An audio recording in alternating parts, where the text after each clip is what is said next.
and welcome to the Trending Now podcast for this Friday, May 17th, 2024. I'm Louie Butko, and thank you for joining us, however you found us, as we recap the week that was on Trending Now, which you can catch every Monday to Friday, 7 p.m. and 11:30 on CHCH, CHCH.com, and streaming live on our Trending Now YouTube page. Coming up on today's show.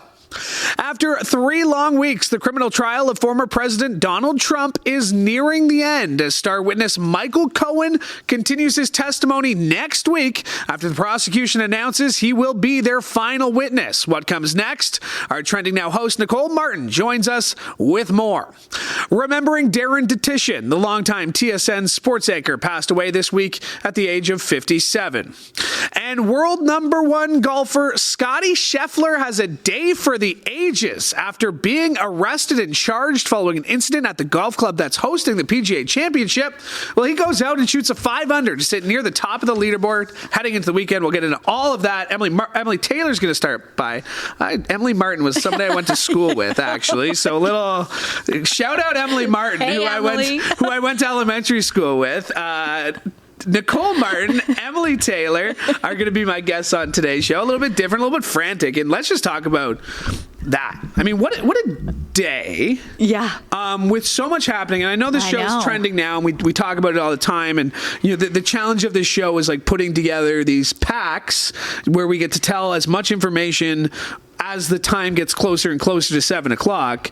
But from 7 a.m., we kind of knew what one of our trending stories is going to be. And then, you know, Diddy comes out, and Trump trial was luckily a day off today. Like, today was one of those TGIF I know. days. We've been looking at the rundown for our show, and it's changed like every hour, I feel, of the day. But yeah, the Diddy story is wild. Trump still, even though you mentioned court doesn't even sit today, because he did get the day off for his son's graduation.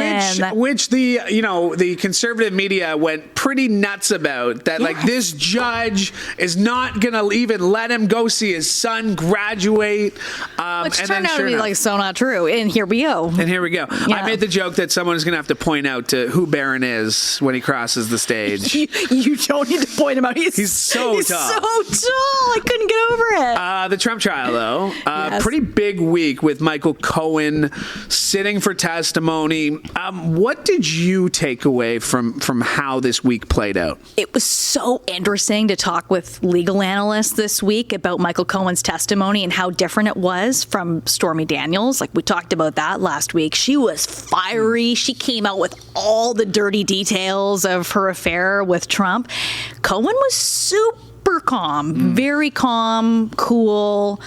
Even when the prosecution was walking him through the questioning, obviously that's going to be a lot easier than cross-examination. But cross-examination, whoa, Todd Blanche, Trump's attorney, came at him guns a-blazing, but he was still very calm, cool, and collected. But they're doing everything they can to chip away at his credibility. And we know the guy has lied. He's lied a lot. Cohen has lied a lot. He's gone to jail for it. Yeah. And yesterday was kind of the tipping point. When you've got like CNN anchor Anderson Cooper being like, I don't know.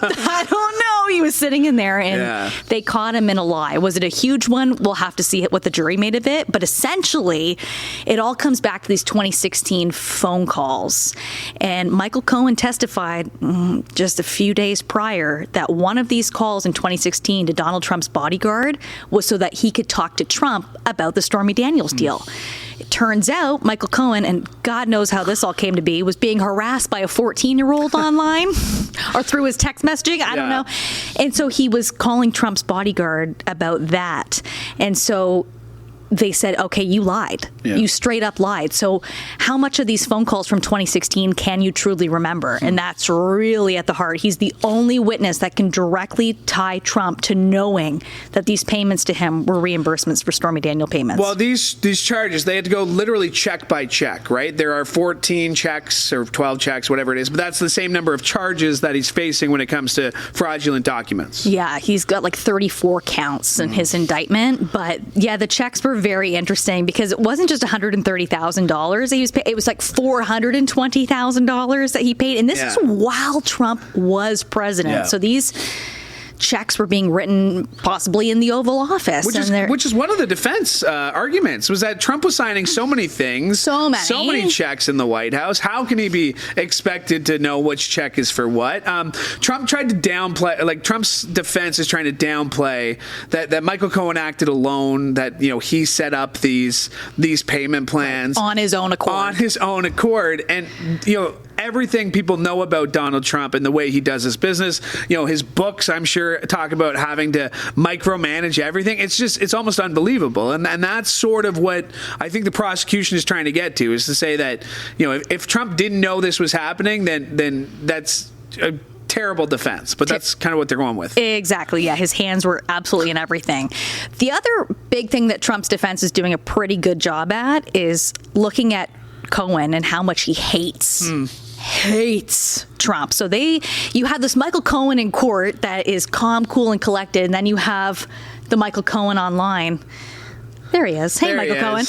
Looking sad. Yeah, looking super sad. So, but you hear him online on his podcast, on his TikTok account. It's like mind-boggling watching some of the videos. I mean, so much profanity, and then they're trying to show like this Michael Cohen you're seeing in court is not the Michael Cohen out in the world, but he's trying to say he was trying to make some money. And that's what Todd Blanche is trying to do, right? Yes. Todd Blanche is trying to get under his skin, that being Donald Trump's defense lawyer. In motive, like you hate him. You have said you want to see the guy in jail. So you've lied before. Are you lying now just to have your dreams come true? People had thought, I'd read that people found it weird that Todd Blanche, the first question he has to ask Michael Cohen, he says, "We've never met before, have we? We've never met before," right? His first question. He's like, "Then why did you say I am this?" And what do you call? Can we swear on this? Are we allowed to say? Go for it. That he called him a little shit online. A little shit. Yeah. And so again, you're saying what? Like, yes, he did say that. Immediately objected and sustained. Yeah, yes, he did say. Yeah, that sounds like something I would say. He used that a lot, though. He used it because the very next one. I mean, he called. It was interesting. We can say what we want on this, right? Because I think he called him a dictator douchebag, like all kinds of stuff. So they were showing all of that in court Sounds like something I would say. Which sounds like something I would say. Donald Trump sitting there, eyes closed, pretending to sleep. Like he's literally hearing all these insults. And Cohen, and I don't know if the part was for Blanche to try to get under his skin, but you mentioned it right off the top. Calm, cool, collected. Like, yes, this phone call might come back, and there was discussions between whether it's admissible and things like that with the jury. Yeah, and it'll be really interesting. On Monday, we know that the defense will continue its cross-examination, but the prosecution has the opportunity, and they obviously will, to redirect. Yes. So they're going to go through, I'm sure, that really juicy piece yesterday where everyone's like, he lied. Todd Blanche was like, you lied. You lied. He kept saying it in court over and over again. So they will revisit that on Monday. And then, oh my gosh, things could wrap up pretty quick here. The judge said Thursday, to have their closing arguments prepared for Tuesday. Yeah. So we don't know what the defense has its case to present. The big question that remains, He's not going to testify. He's not going to testify. Because all you have to do is say, Donald Trump, have you ever had sex with Stephanie Clifford's, a.k.a. Stormy Daniels? You'll say, not that I recall. You think no, it'll be I don't recall. I don't, but that's what I mean. That's the go-to line. I don't recall. The most notorious liar statistically, right? I mean, he gives Michael Cohen a run for his money. He does. But like everything he says, like it's either projection or a lie.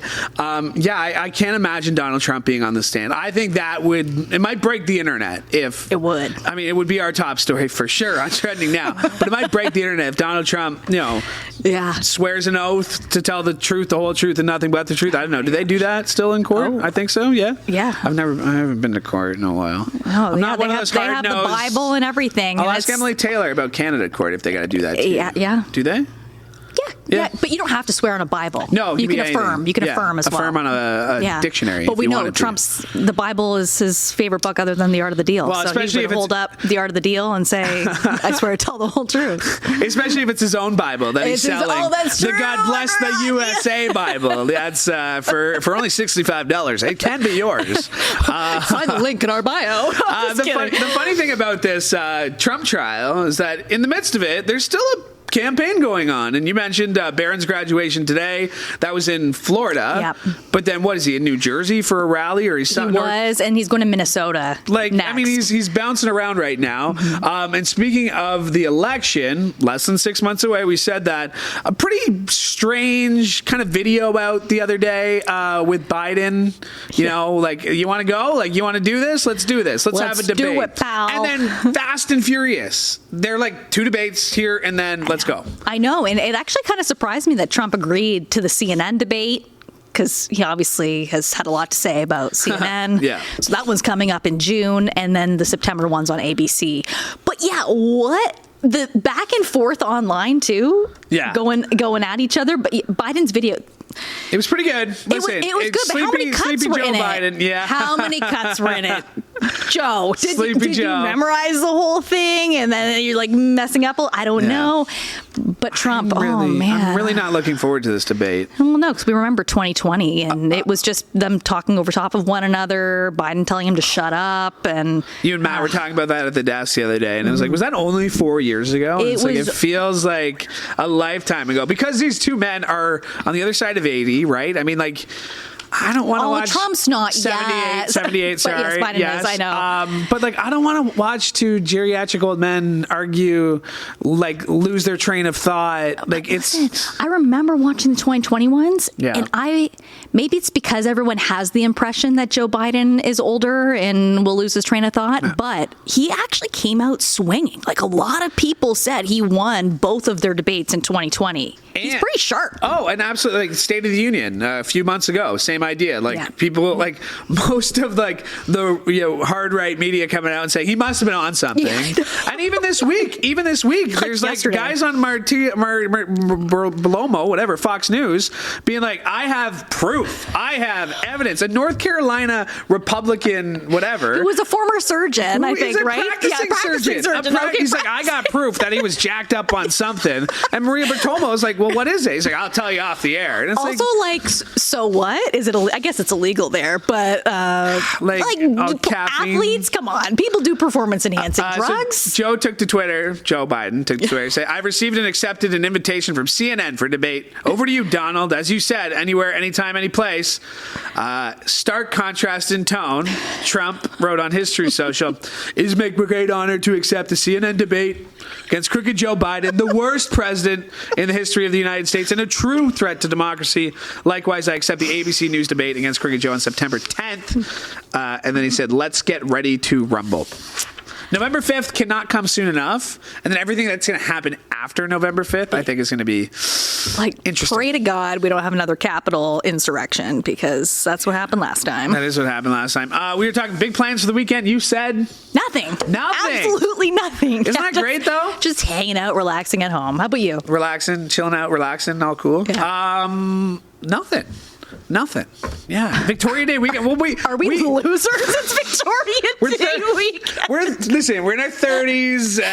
It's not May as young as I used to be. What? Yeah. Yeah. No, I literally tonight, nothing. Yeah. Like, I'm really looking forward to that. And then tomorrow, I did have to pick up some pork ribs. My buddy wants to smoke them, so I had to pick those up, and I'm going to bring them over, and he's going to do all the work. But I'd buy them. So some fireworks, maybe. Yeah, we'll see what happens. Yeah, the Forge FC plays tomorrow. I might go to Tie Cats. We'll see what happens. It's a Saturday. I love it. Enjoy your weekend. Thank you. We'll see you at 7 o'clock. I'll be sticking around. I'll be sticking around for that one. Some news, trending news here in Canada, where the Alberta wildfires continue as an early start to the wildfire season heats up. Residents in Fort McMurray reliving a bad nightmare. Thousands of people forced to flee as a fierce wildfire will likely be out of their home for days. As like you said, the Western wildfire season starts early. Now, roughly 6,600 residents have been told to leave their homes in Fort McMurray while the rest of the city remains on evacuation alert. About 10 millimeters of rain fell overnight on the wildfire that's threatening the oil sands hub city. The province's wildfire service says more rain is also in the forecast. The fire is still classified as out of control and continues to burn 5.5 kilometers from the landfill just south of the city and 4.5 kilometers from the major intersection of Highway 63 and Highway 881. Meanwhile, in Fort Nelson, BC, The northern community of about 4,700 people has been evacuated for a week, and a fire near Cranberry Portage has forced out about 500 residents. That's in Manitoba. The BC Wildfire Service says there's an isolated risk of thunderstorms in the Fort Nelson area where recent rain has dampened wildfire activity, and conditions remain favorable as crews battle the Parker Lake fire that's burning outside Fort Nelson. But the service also says the recent rain isn't enough to offset the persistent drought in the region. The latest update from the service says fuels are beginning to dry out heading into the weekend. Elsewhere, videos posted on social media show what appear to be multiple homes destroyed by the wildfire outside Fort Nelson. Facebook videos include scenes of large structures reduced to ash and twisted metal, as well as scorched vehicles. Rob Fraser, the mayor of the Northern Rockies Regional Municipality, which includes Fort Nelson, has said fire damaged some structures on rural properties outside the town and that emergency staff were working to contact the owners. Sad news in the world of sports this week. He's being remembered as a magnetic storyteller and a fun presence to be around. The sports world bids farewell to TSN's Darren Dutchyshen after the network says the longtime broadcaster died at the age of 57. TSN released a statement saying, in part, Darren Dutchyshen was a legend of Canadian sports broadcasting, a great teammate, and an essential part of TSN for the last 3 decades. Now, the cause of death wasn't given, but Dutchyshen's family said that he passed as he was surrounded by his closest loved ones. Dutchyshen began his TSN career in 1995 and became a mainstay on the network's flagship Sports Desk and later Sportscentre news programs over the next 30 years. Born in Regina and raised in Porcupine Plain, Saskatchewan, Dutchyshen was part of the network's CFL broadcasts and also hosted Olympic primetime on TSN during the Vancouver 2010 Winter Games and London 2012 Summer Games. In a statement, Stuart Johnson, Senior Vice President for Sales and Sports at Bell Media, said, a larger-than-life personality, Darren's incredible sense of humor and magnetic energy made him a natural broadcaster who connected easily with viewers.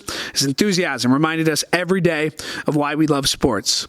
Dutchie, as he was affectionately called, his first job was as a sportscaster with STV in Saskatoon, followed by a stint with IMTV in Dauphin, Manitoba. He also spent 7 years as the host of ITV's Sports Night in Edmonton. A number of Canadian sports media personalities posted online tributes to Dutchyshen, including his colleague James Duthie, who wrote, giant of a man in stature, personality, humor, heart, especially heart. He was Sportscentre. We loved him a ton, and we will miss him equally. I was lucky enough to get to meet Darren Dutchyshen a couple of times. When I was a college kid, I had an assignment that I needed to do, and me wanting any opportunity to go to TSN, reached out to a bunch of people. Darren Dutchyshen said, yeah, come on down, and he gave me a tour, and we sat down for about half an hour, and I think our Don Janescu, one of our producers here, put it really well, where he said that, all the tributes we're hearing about Dutchyshen are almost identical in just the sense that you talk about what a genuine person he was, how much he loved his job and what he loved to do. I saw him at the Grey Cup just a few months ago, and our thoughts go out to his friends and family. Some other weird news in the sports world today, where Scottie Sche arrived to the first tee at the Valhalla Golf Club to a rousing ovation. But hours earlier, a much different story after he was detained by police and taken away in handcuffs. Now, the arrest, unrelated to a fatal accident that involved a pedestrian and shuttle bus earlier this morning that caused the second round to be delayed by more than an hour. Now, Jeff Darlington witnessed and filmed the arrest and said Scheffler was trying to gain access to the course when he drove in the opposite lane to avoid the heavy traffic caused by the earlier accident. But according to Louisville Metro Police Department report, Scheffler, quote, refused to comply and accelerated forward, dragging a detective to the ground, causing injuries to his wrist and knees. My favorite line about this arrest in the report was that Sergeant Gillis, Detective Gillis, he was the police officer who was the one hit by the car, his uniform pants, valued at $80, were ruined beyond repair. That's the last line of the arresting report, which I just thought was pretty funny. Scheffler posted a statement on Instagram saying it was a very chaotic situation considering the tragic accident that had occurred earlier. It was a big misunderstanding. What I thought I was being asked to do, I never intended to disregard any of the instructions. Didn't seem to affect his play. He shot 5 under today and is 3 shots off the lead by the time we sit down and tape this. I want to transition this in with our Trending Now fill-in producer. Yes. Our VJ. We see her all the time here. Emily Tayler is with us. Emily Tayler, like, sometimes when you're asked to do things that's not your regular job around here, it's like, okay, cool. Like, that's something different. Today was one of those days where it was like, oh, and this, and this, and this. And like, to the point where like Diddy comes out at 4, like the Diddy stuff comes out at 4 p.m. We haven't even gotten to it on this show. It's been a very busy day. Happy Friday, by the way. Happy Friday. We made it. Barely. In which would be a long weekend for many people. Yes. Will not be for us, but for many others. We're going to celebrate with a barbecue, though, here. Yeah, we are. Even though it was originally a coworker returning barbecue / Victoria Day.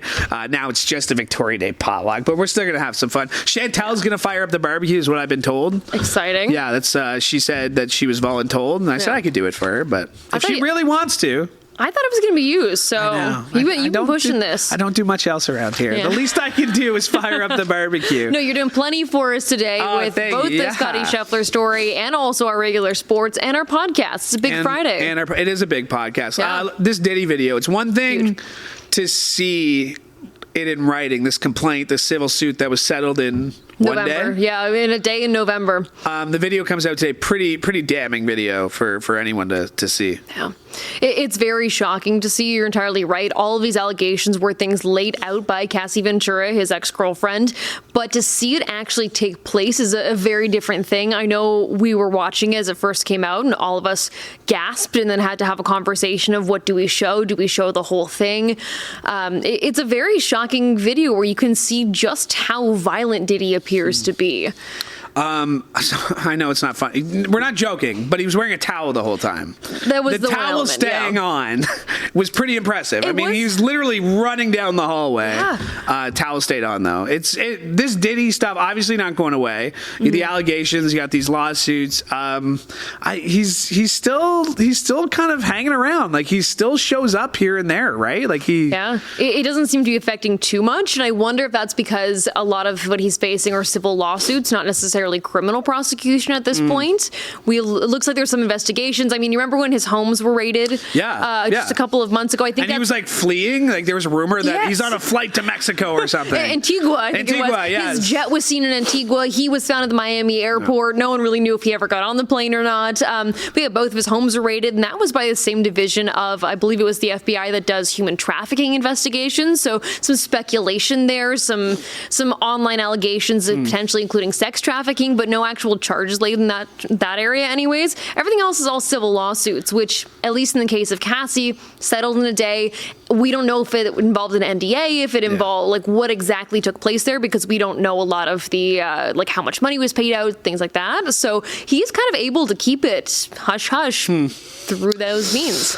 It's been a very long week. What was your highlight of the week? That's a great question. I just put you on the spot. Doesn't have to be work related. What when you look back this weekend and think, damn, because that's the one thing I find in this job that like we're go. Monday's a story. Tuesday is a different story. Wednesday, like sometimes, you've been working on this trial. You and Al Sweeney, man, you guys could talk about this trial, and we might all talk about it one day. A little tease. We might all talk about this. Al Sweeney doesn't know it yet, but he's going to be on the podcast one day talk about this. But yeah, no, it's one of those things where like, and I was just saying this to Nicole, like we've made it to Friday, which is an accomplishment in itself.